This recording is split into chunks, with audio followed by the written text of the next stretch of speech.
그래서 이 부작용의 양상이 다른 필러의 어떤 유가종은 튀어나오고 딱딱하지만 이런 칼슘 필러 때문에 섬유화가 많이 일어나게 되면 조직이 이렇게 꺼지는 수가 있어요. 오히려 함몰이 됩니다.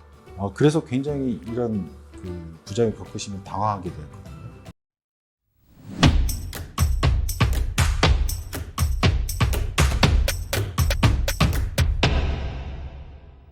안녕하세요. 필러 부작용을 전문적으로 진료하고 있는 최철원 원장입니다.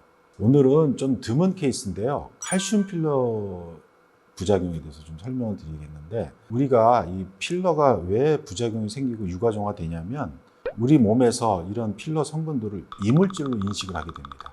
그렇게 되면 면역세포들이 달라붙어서 정상 조직하고 분리시키려고 막을 형성하게 돼요. 이 막이 두꺼워지면서 자꾸 커지게 되는 것이죠. 그러면서 이런 면역 반응 때문에 이제 만성적인 어떤 염증 상태가 되거든요. 그러면 우리 몸에서 빨리 치료하라는 신호가 과다하게 나옵니다. 그러면 이 신호 때문에 콜라겐들이 동원돼서 과형성을 합니다. 그래서 이런 콜라겐이 과다하게 형성되는 걸 섬유화라고 합니다. 그래서 이 캡슐화와 섬유화가 계속 반복되면서 조직이 변성되고, 보통은 캡슐화 때문에 튀어나오고 딱딱해져서 저희 병원에 내원해서 이걸 제거하려고 하시거든요.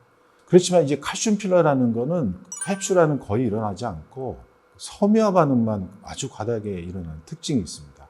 그래서 이 부작용의 양상이 다른 필러의 어떤 유가종은 튀어나오고 딱딱하지만 이런 칼슘 필러 때문에 섬유화가 많이 일어나게 되면 조직이 이렇게 꺼지는 수가 있어요. 오히려 함몰이 됩니다. 그래서 굉장히 이런 부작용을 겪으시면 당황하게 되거든요. 그래서 오늘 이런 사례를 한번 제가 자세히 설명드리겠습니다. 첫 번째 사진은 칼슘 필러 부작용이 아니고 퓨젤이라는 히알루론산 필러를 맞으시고 생산 과정에서 가교결합이 너무 지나치게 많이 생겨서 이물질로 보고 면역세포들이 막을 형성해서 커지는 것입니다. 그래서 이런 오히려 반영구나 영구 필러보다 히알루론산 필러의 가교결합이 지나치게 많이 생긴 케이스가 오히려 이렇게 캡슐화되고 커지는 경우들을 제가 임상에서 많이 보게 되는 건데요. 이런 히알루론산 필러 중에 국내에서는 큐젤이라는 제품이 대표적이었고요. 그다음에 외국 제품 중에는 독일제 베리오덤이라는 제품, 그러니까 독일산 필러들이 전부 가교결합을 이렇게 많이 만들어서 나중에 이렇게 캡슐화되고 자꾸 커지는 유가족이 많이 생겼습니다. 그 중에서도 베리오덤이라는 제품이 굉장히 최악의 결과들을 많이 내서 문제가 많이 됐고 시장에서 사라졌죠.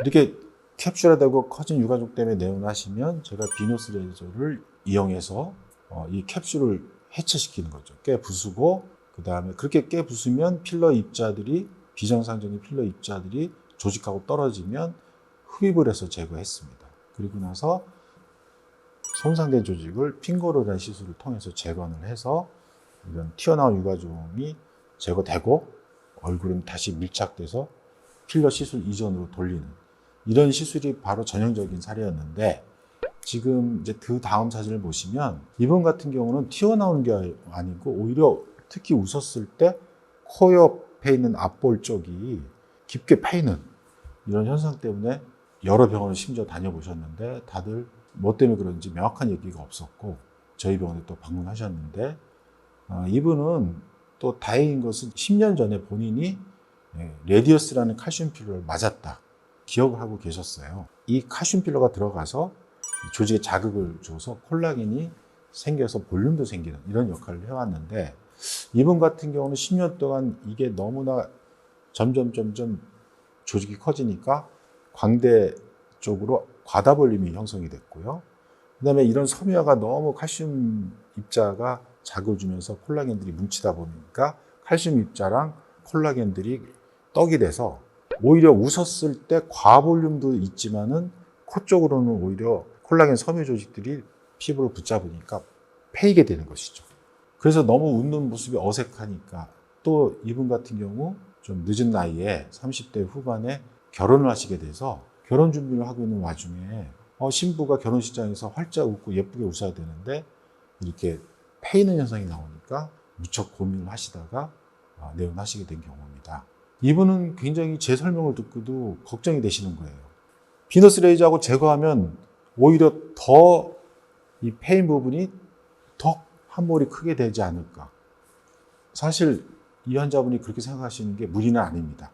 그렇지만은 정확하게 제가 수많은 경험을 통해서 칼슘 필러의 기전을 정확히 파악하고 있기 때문에 이 섬유화를 오히려 해체시켜야 함몰 부위가 다시 되살아날 거라고 설명을 드렸고 확신을 많이 드렸어요.